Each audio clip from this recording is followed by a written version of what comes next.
আসলাম, এর মধ্যে আপনি আসছিলাম 10টার দিকে আসছি ডাক্তার দেখাতে, এখন তো ওনাকে পাইনি আমরা।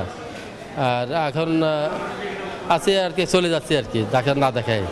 ডায়াবেটিস আছে, এইসব পরীক্ষা নিরীক্ষা করতে আসলাম। এটা করাইছি, কিন্তু এখন ওষুধ নেবো, ডাক্তার নেই।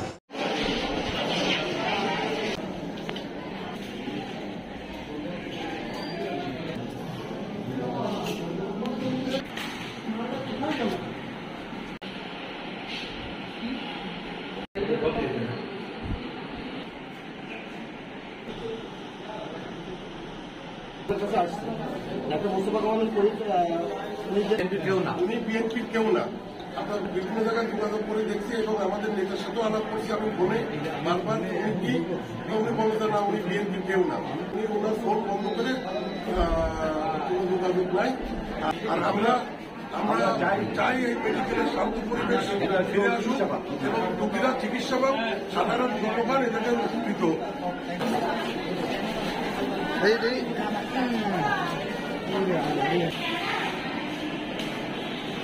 কাল থেকে কি জ্ঞান হয়েছে আমি জানি না, পরে সকালে এসে জানতে পারলাম এটা। এখন ঘুম খুলে বসে দেখি যে কোন ডাক্তার আসতেছে না। তখন আমি বললাম যে আগে আমাদের এখানে টিকিট দিয়ে না, আমার ডাক্তার এখানে নাই। করলাম, বললো যে আমি একজন টিকিট রোগীরা কি আসছে? হ্যাঁ, রুগীরা আসছে। অবশ্যই স্যার হচ্ছে গতকালকে ওনাকে যখন আমি দেখালাম স্যার বলতেছে যে রিপোর্ট না দেখে উনি ওষুধ দিতে পারবে না।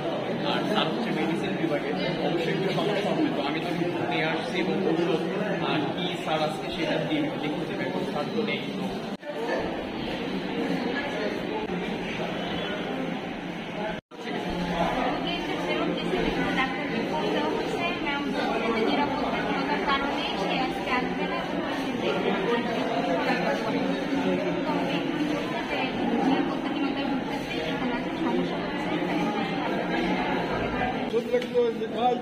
আজকে তো ডাক্তার আসার কথা ছিল। হ্যাঁ, ডাক্তার না, অন্য কাজে যোগাযোগ করবো, ডাক্তার ছাড়া কাজে যোগাযোগ করবো করাইছি, কিন্তু এখন ওষুধ নেবো, ডাক্তার